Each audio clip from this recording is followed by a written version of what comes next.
Abilene, Texas, and we wanted to talk a little bit about the little hidden gems you find in these, what I would have considered a stopover town. Abilene happened to be 4 hours away from our last stop, and so it made sense to stop as we were heading south, to stop in Abilene. We're getting better at finding these little gems in each town to go visit, and I wouldn't call Abilene just a stopover town at this point. I wouldn't necessarily say it's a destination town, but there are cool things to do in Abilene. One is we discovered that they had the children's literature museum. So it's the artwork of children's books that they display. They change the authors from time to time. So we wanted to see that.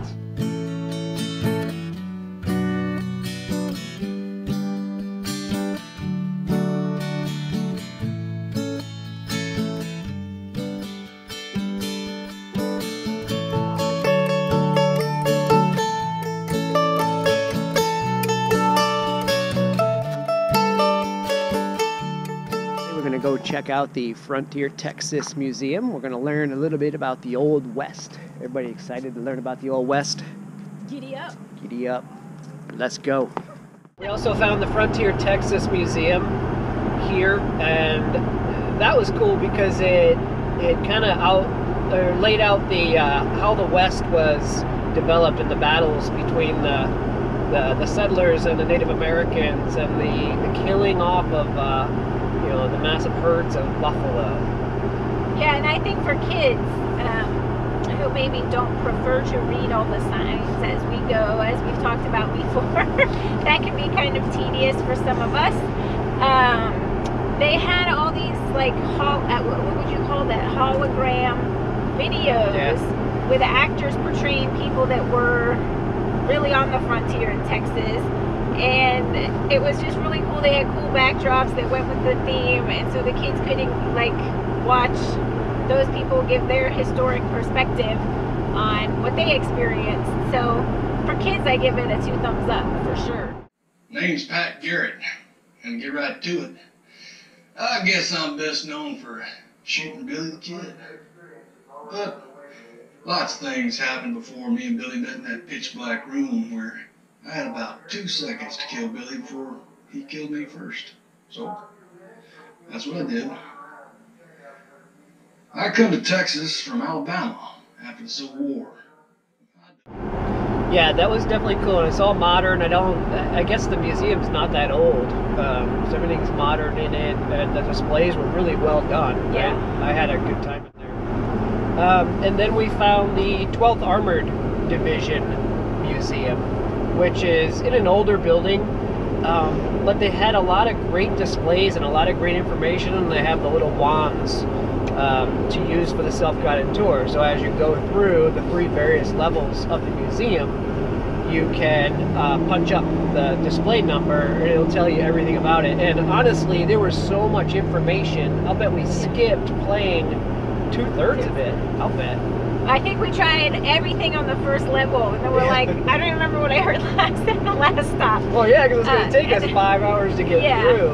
But if you're a military buff, holy cow, you could spend a ton of time in there listening to all of it, and then everything you have to read on top of it. Definitely can spend a lot of time in there. So that was a cool museum. That's another pig. Sorry. Yeah, dead pigs. You don't see that too often unless you're in Texas. Yeah, roadkill changes wherever you're going. There's some good apps out there. Field Trip from Google is another good one to try.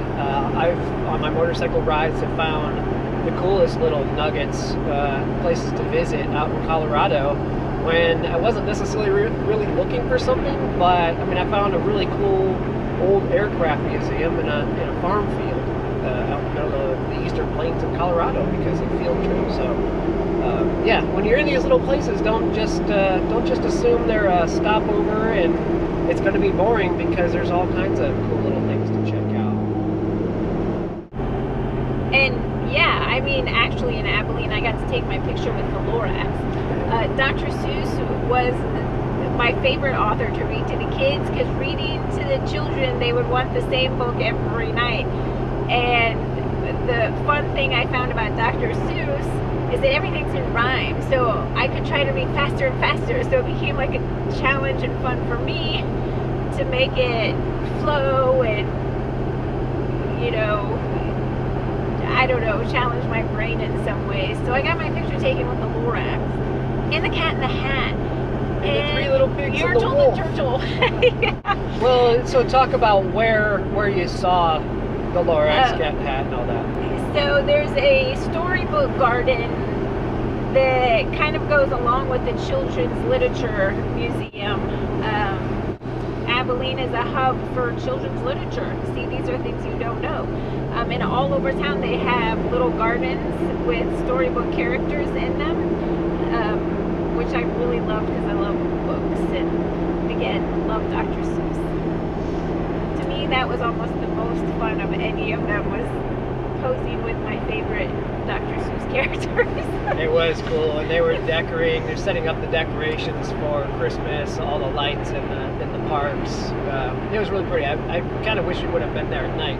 Oh yeah, to see it all lit up. The Christmas tree was even playing music, and it was neat. It was a cool find. And we can't forget the scooters. We didn't ride the scooters because we didn't have time. We were starting to lose our light. But they had scooters, thousands of scooters all over Abilene that you can rent. Kind of like some of the car apps where you can get the app for the car, rent the car, rent the car for an hour or two. So these scooters you rent literally by the minute.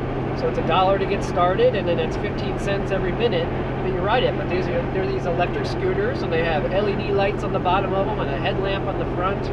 And people just cruising all around town on these scooters, and it was really neat. I wish we would have found them sooner, because I would have planned Some time to do that, Yeah. for sure. And gone and seen, because you can go see all the little parks that have the Dr. Seuss characters and see the museums, and you just pull up and you leave your scooter out front.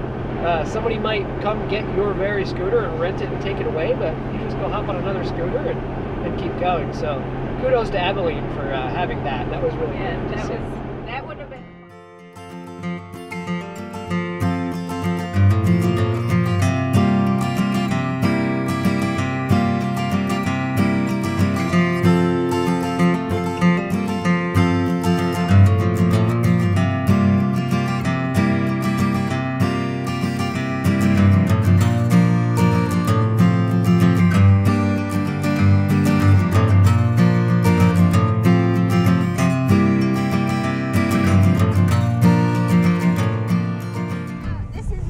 It's probably coyote poop.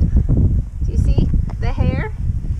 That's the animal it ate last. But look, It's hair today, but will be hair tomorrow. look, you can see the bones from the animal in the poo.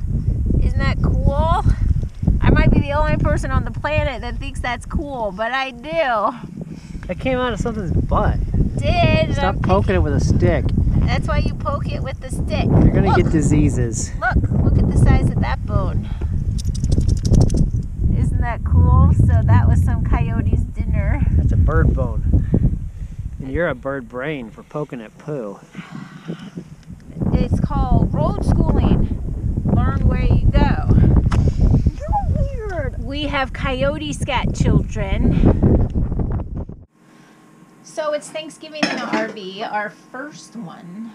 And as I was looking for recipes yesterday, we kind of decided that less is more. Actually, Trav decided. Why would you make yourself crazy making 100 different recipes? So Definitely less. we are going with like a basic Thanksgiving today. I found a turkey roast, which quite frankly, I'm not really sure what that is. We're just gonna like. I think it's carve the out turkey wings. breast. We're going to carve out wings and the drumsticks and to Oh, we're just put gonna a make nice it. platter. Do you think it's like a meatloaf in there? And we can shape it? Yeah. Yeah, okay, maybe. I don't know. Anyway, the goal is to make it in the Instant Pot. I think I don't have the rack that's in the Pinterest video. No, there's a little thing with wires, but we're just going, like it came in the box. Maybe it did. So. Maybe we have it. I don't even know. This is the rest of what we're making. Yams, asparagus, biscuits, because yum. These And people cranberry make sauce good because we biscuits. can't make it. Yeah, making the homemade cranberry sauce wasn't going to happen, I don't This? think.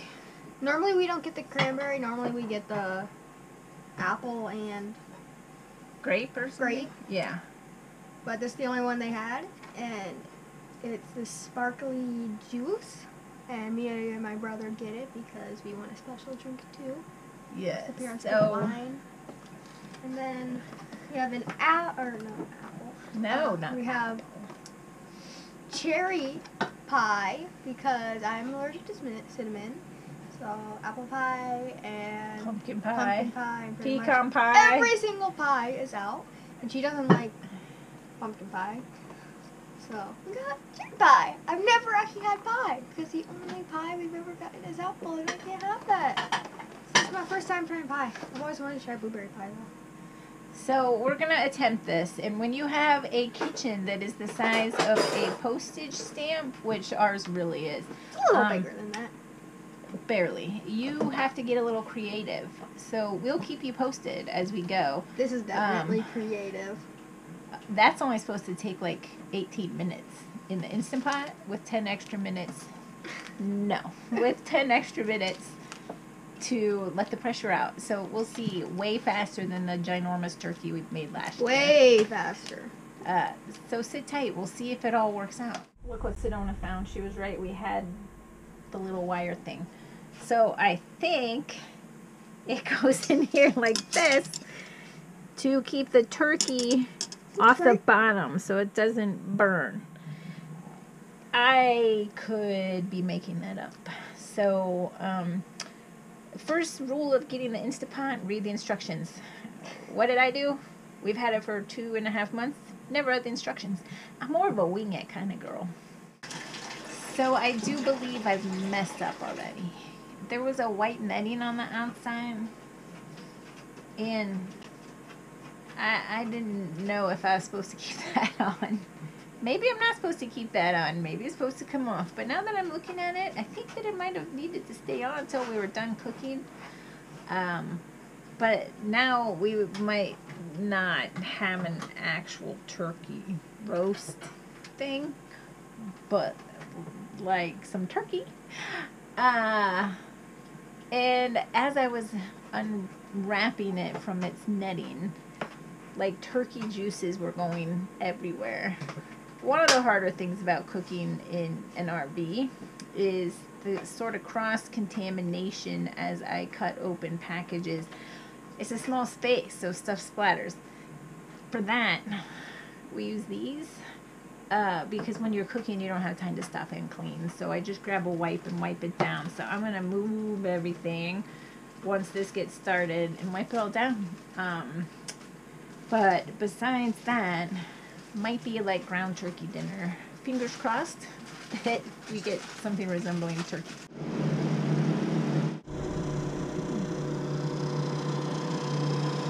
Okay, Daddy, your turn.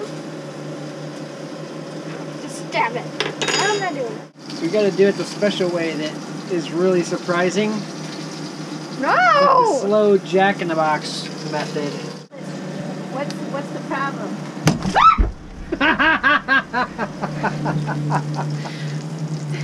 Are you okay? I don't like biscuit boxes. So, in all actuality, it is not going well. The first Pinterest recipe I found said, sear your turkey loaf, whatever it should be called, on the bottom of the pan. So I tried to do that.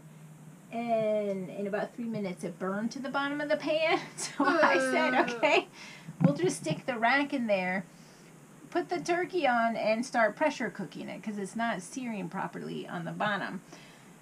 Do all that, set it up. 2 minutes later, it says burn in big letters on the front of the Instapot.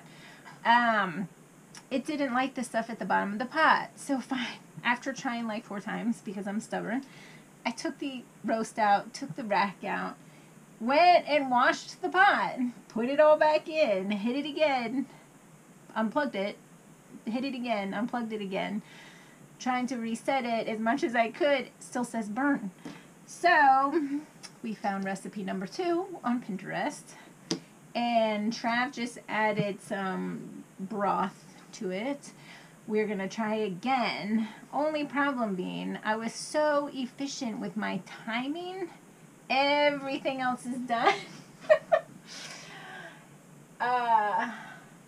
And ready to be eaten, and the turkey's gonna take like an hour. So cheers to you out of our ball jar wine glasses. Hope you're having a good Thanksgiving. An hour and 15 minutes after we spoke last, the turkey is done. We've warmed the buns, microwaved everything.